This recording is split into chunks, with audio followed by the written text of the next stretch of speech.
penentuan tarif untuk barang atau kurir. Ya. Kemudian beberapa perubahan dari usulan undang-undang transportasi online dan sebagainya. Ya. Ini terima kasih, tapi saya juga ingin melihat ya, kajian-kajian yang Bapak tadi sampaikan. Ya. Terus terang untuk Pak Eki dan teman-teman sekalian ya, untuk memutuskan 10% ini tidak bisa pada saat ini juga.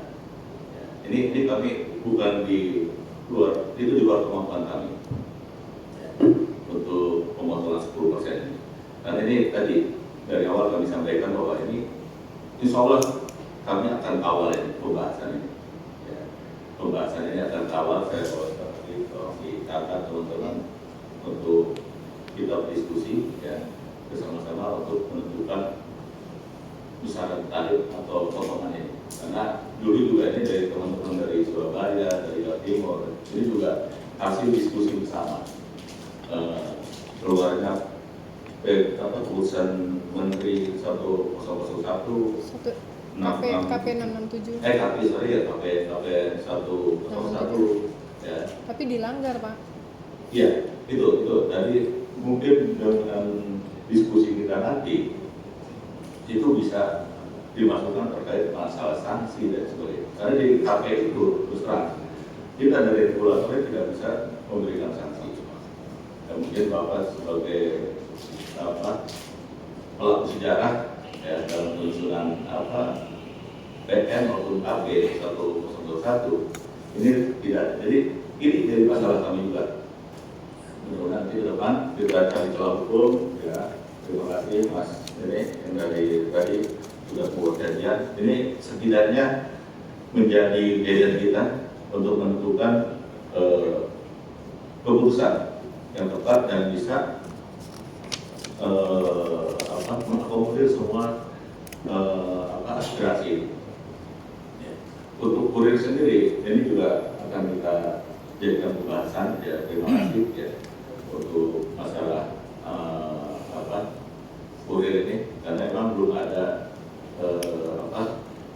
regulasi yang mengatur masalah angkutan barang atau kurir ini. Ya. Ini juga sama. Memang mudah berbicara tentang diskresi. Ya. Itu saya ingat itu sampai 2 tahun ya keluarnya diskresi Pak Menhub PKS ya terkait PM 12 2019. Ya. Itu diskresi. Karena itu tadi ya, catatan hukumnya catatan hukumnya itu untuk roda 2 terutama itu dalam undang-undang memang tidak ada catatan hukumnya sehingga dengan diskresi Pak Menhub waktu itu mengeluarkan PM 12 terkait perlindungan keselamatan yang turunannya sampai 6 itu food. Ini juga akan memberikan pengayaan nanti dalam menentukan keputusan nantinya. Jadi terus terang kami tidak bisa memutuskan. Pada hari ini juga terkait dengan pemotongan 10%. Ya. Itu tarif kami akan mengajak teman-teman sekalian untuk membahas. Ya, boleh nanti dikawal, nanti silakan. Murah pokoknya nggak sesuai sama KP, kilometernya nggak sesuai. Dan ini pun sudah menjadi bicara Pak Menteri untuk pembahasan itu. Ya. Kita bukan diam, kita sudah memanggil beberapa fasilitator ya terkait dengan kelebihan 20% dan sebagainya. Kita juga sudah panggil untuk cari tahu kemana saja kelebihan itu dan apa saja kelebihannya. Ya. Saya kira itu Izin menambahkan. Mungkin kami tidak bisa memuaskan ya Peggy. Iya, karena bukan alat pemuas gitu Pak. Ya. Izin Pak, menambahkan Pak. Ada titipan juga dari kawan-kawan. Bapak mungkin baru tahu ada aplikasi Aceng, itu dari Gojek Food Pak. Aceng, itu Aceng, serba goceng lah maksudnya. Nah, sedangkan itu si customer sendiri, misalkan ambil makanan dari sini, saya customer, saya bayar argo 35.000 atau saya bayar argo 20.000, tapi driver hanya dapat 5.000. Kemana yang sisanya Pak?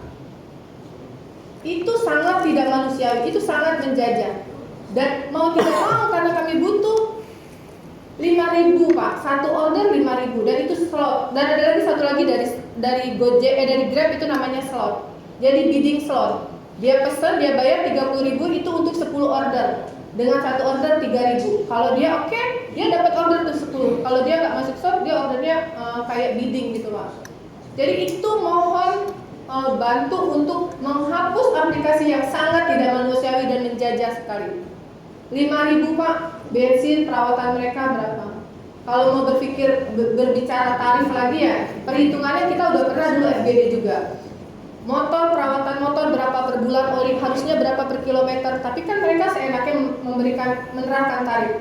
Terus mereka seenaknya memotong komisi untuk mereka. Terus mereka seenaknya menerapkan tawaran-tawaran lain yang menarik, aceng lah segala macam, slot lah segala macam. Apalagi sekarang ada yang namanya hemat Pak, aplikasi hemat. Jadi saya bidding ke lokasi situ, saya hanya mampu bayar 3.000 misalkan. Kita bidding nih. Nah nanti driver yang daripada gue nganggur diambil lah, daripada harus kotor gue ditarik leasing kasarnya gitu. Itu memang sangat tidak manusiawi dan saya berharap kepada Bapak bisa membantu untuk dapat meneruskan yang menjadi perjuangan kita di depan Pak. Tapi hari ini saya minta Bapak berjanji kepada kami bahwa Bapak akan memperjuangkan 10%, itu aja. Karena ini menjadi tanggung jawab saya di lapangan. Pasti teman-teman di lapangan berharap kepastian hukum untuk 10%. Itu aja Pak. Terima kasih. Mohon maaf kalau agak keras Pak, karena memang berat beban kita di luar Pak. Itu aja. Terima kasih Pak. Oh ini tadi menyambung baik itu. Jadi memang ini kawan-kawan kan menunggu jawaban pertemuan pada sore hari ini terkait keputusan 10%. Tadi Pak Dirjen menyampaikan bahwasanya keputusan ini tidak bisa diberikan saat ini.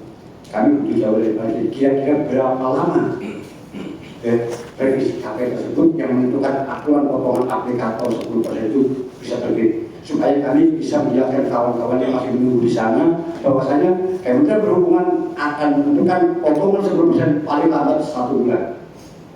Itu saya butuh jawaban dari kira-kira berapa lama Pak Dirjen membutuhkan waktu untuk menentukan keputusan potongan 10%. Terima kasih Pak. Pada dasarnya kami akan membahas ini Pak. Ya. Karena ini menjadi perhatian kita. Ya. Dan ini menjadi perjuangan dari teman-teman sekalian. Ya, sudah darurat Pak. Ya. Izin. Ya. Silakan. Izin menambahkan. Maaf, terus yang goceng itu ya. Aceng. Ya. Aceng. Itu harus dihapus tuh Pak. Ya. Itu harus dihapus. Sama slot Pak, sama hemat itu harus dihapus. Jadi sebenarnya cuma beda ini ya. Beda aplikasi aja, tapi sama Pak kenyataannya. Bismillahirrahmanirrahim. Assalamualaikum warahmatullahi wabarakatuh.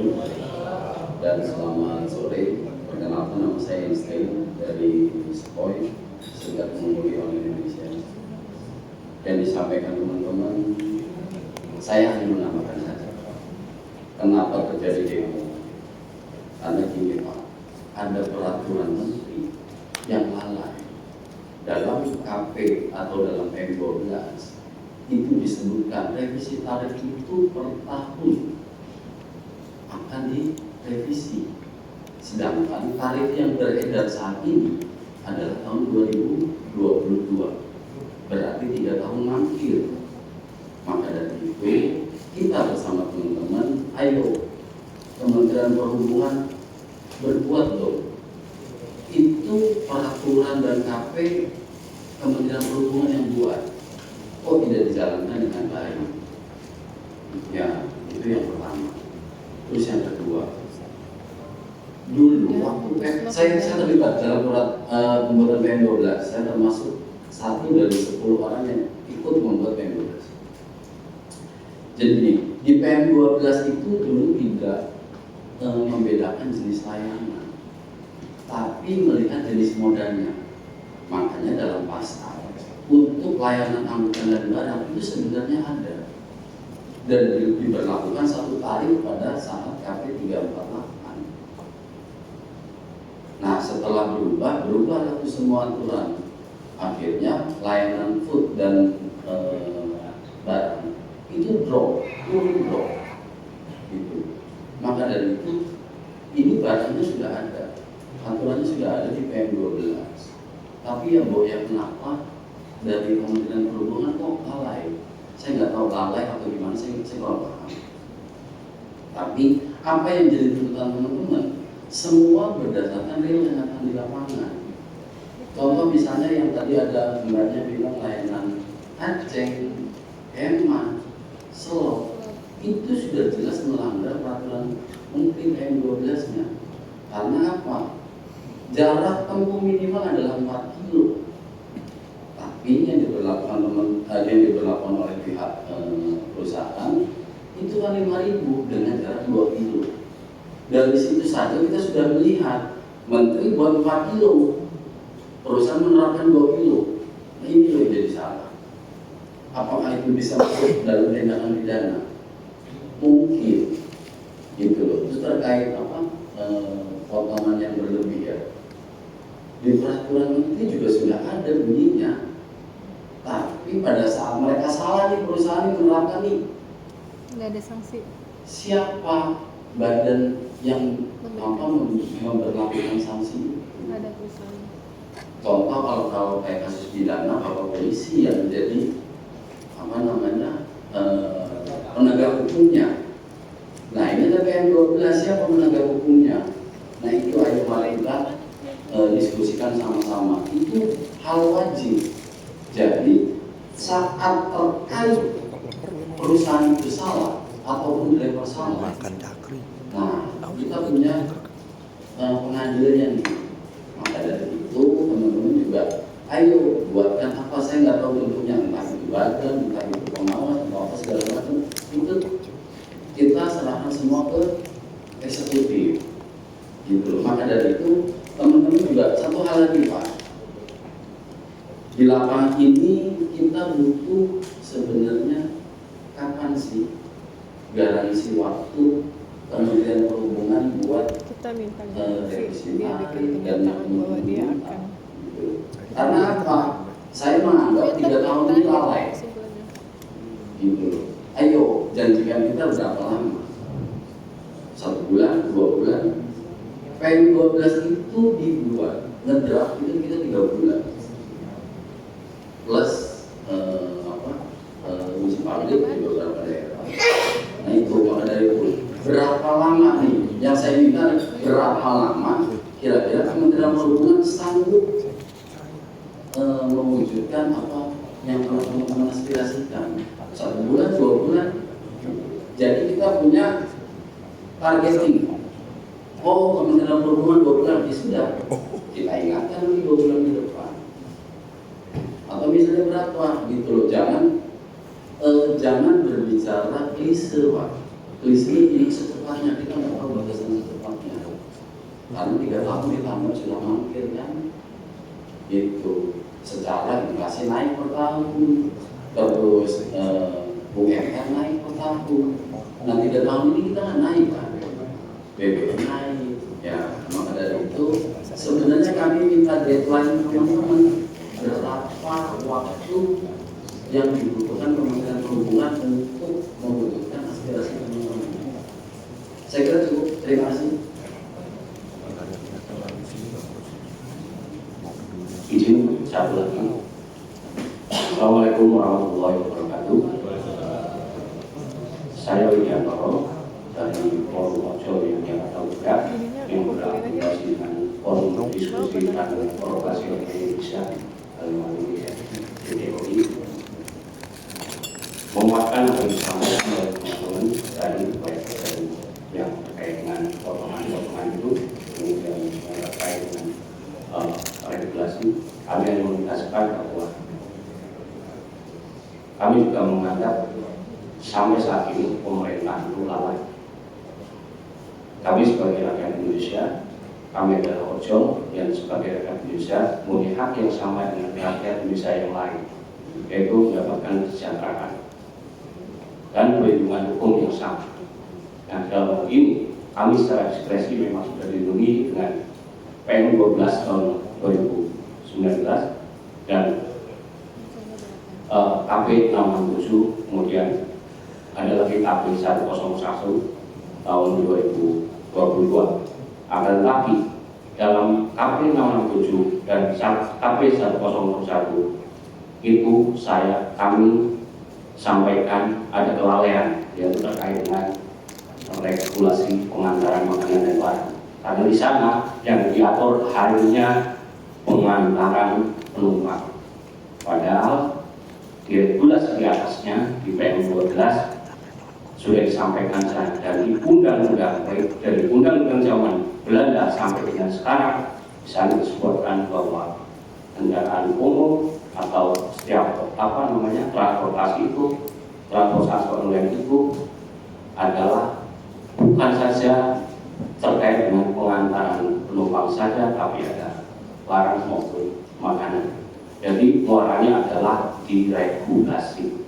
Untuk itu kami mempercayakan kepada Kementerian Perhubungan dan kementerian terkait lainnya untuk segera membentuk regulasi, bisa berupa revisi maupun pembentukan regulasi yang baru. Kami harapkan secepatnya dan segera, karena kami sudah menunggu lama.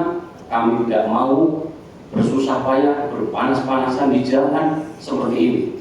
Kami mewakili dari 13 daerah seperti yang sudah disampaikan. Kami mendesak untuk pemerintah segera menerbitkan regulasi tersebut, yaitu pengantaran makanan dan barang dan regulasi yang lain seperti yang kami sampaikan. Terima kasih dari saya. Wassalamualaikum warahmatullahi wabarakatuh. Waalaikumsalam warahmatullahi wabarakatuh. Baik, terima kasih teman-teman sekalian. Ya. Untuk tahun besok ini bukan klise ya, kan?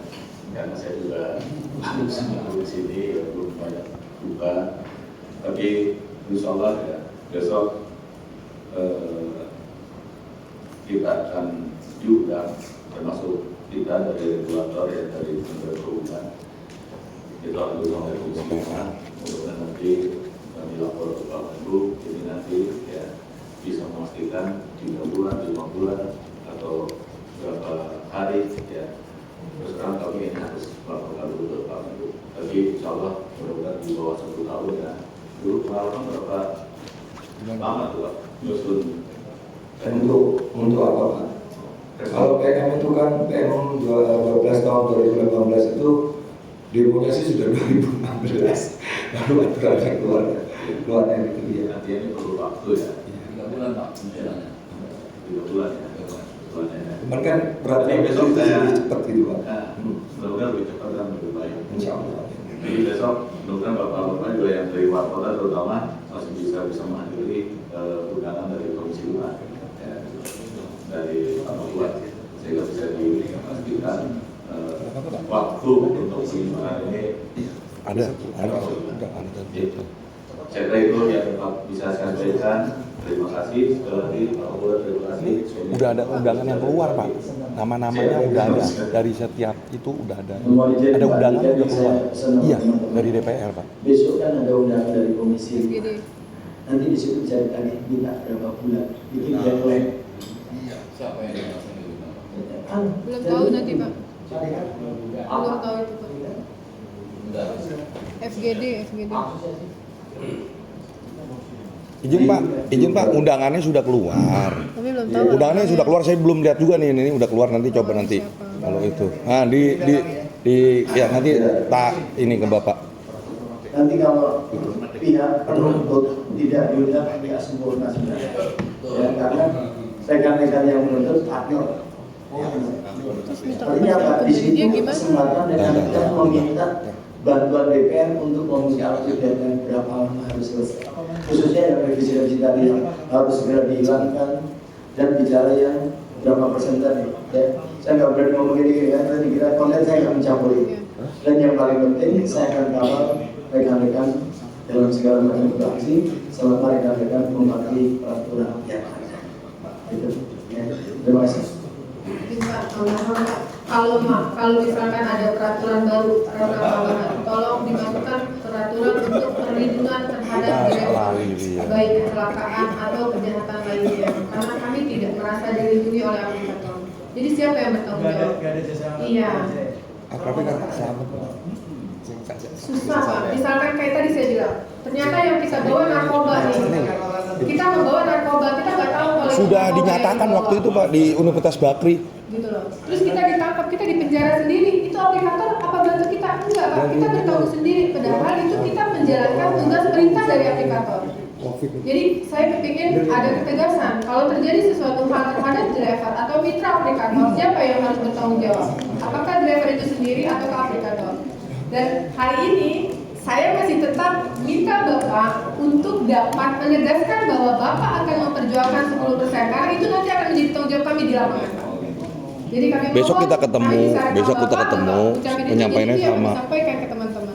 Penyampaiannya harus Karena sama teman-teman menunggu hari itu, ini Pak. sama besok. Kepastian untuk 10%. Maaf ya Pak. Terima kasih Pak. Satu lagi izin Pak, untuk kurir ini jangan lempar bola lagi dengan Komdigi atau Kominfo Pak ya. Jadi sebenarnya tanggung jawab Kemenlu Pak ya untuk masalah aturan ya. Iya.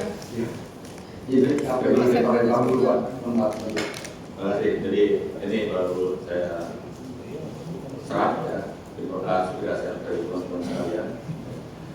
Untuk tadi yang masalah asuransi dan sebagainya itu sebenarnya kalau di aturan kita yang 5% itu adalah untuk kembali ke mitra. Salah satunya untuk asuransi. Itu di luar itu Pak. Kalau ada di luar asuransi wajib yang dari jasa marga, ya dari aplikator dan tanggung jawab. Ya, ini hari ini salah satu perjuangan kita ya bagi perjuangan saya untuk mengawal teman-teman sekalian. Mudah-mudahan dalam waktu tidak terlalu lama, insya Allah mudah-mudahan saya bisa mengawal ini. Besarannya berapa persen saya nggak tahu. Harus 10% Pak. Iya. Karena dengan 1.000 itu tadi saya sudah asumsikan Pak. Dengan 1.000 ratusan miliar yang dia dapat. Nanti ada hitung-hitungan. Mudah-mudahan saya berharap gitu Pak. Saya kalau perempuan ahli menghitung. Iya. Paling rigid perempuan begitu. Terima kasih ya Ustaz. Terakhir Pak, mohon izin terakhir saya Tony Yusanto dari FDTOI terkait dengan wacana besok Pak dengan perwakilan kami di sisi sebelah DPR gitu. Mohon izin Pak barangkali kami dari FDTOI yang kebetulan membawa amanah dari daerah, suara daerah Pak yang hari ini masih Pak di 13 kota. Mohon izin Pak barangkali berkenan kami dimasukkan dalam salah satu undangan untuk menghadap mereka. Karena baik, mohon izin Pak menyampaikan juga, jadi yang kami sampaikan sebelumnya bahwa kami adalah sebuah forum diskusi Pak. Jadi setiap isu masalah yang kami angkat selalu kami lampirkan dengan kajian-kajian, baik kajian hukum, kajian ekonomi, kira-kira undang-undangnya dan sebagainya, termasuk dengan data A1 kami lampirkan semuanya Pak. Jadi kami melihat masalah tidak dari sudut pandang driver saja, tapi kami melihat masalah secara komprehensif dari segi regulator juga, bagaimana posisi dan penanggapannya, kemudian dari segi aplikator dan seperti apa, sehingga solusi yang kami tawarkan adalah win-win solusi. Dalam tanda kutip, kami tidak hanya sekedar menuntut, tetapi kami juga memberikan alternatif solusi yang bisa diambil, dan kajian kami bisa divalidasi secara keilmuan. Jadi semuanya berbentang luas dan kami bisa divalidasi. Begitu Pak. Mohon izin barangkali kami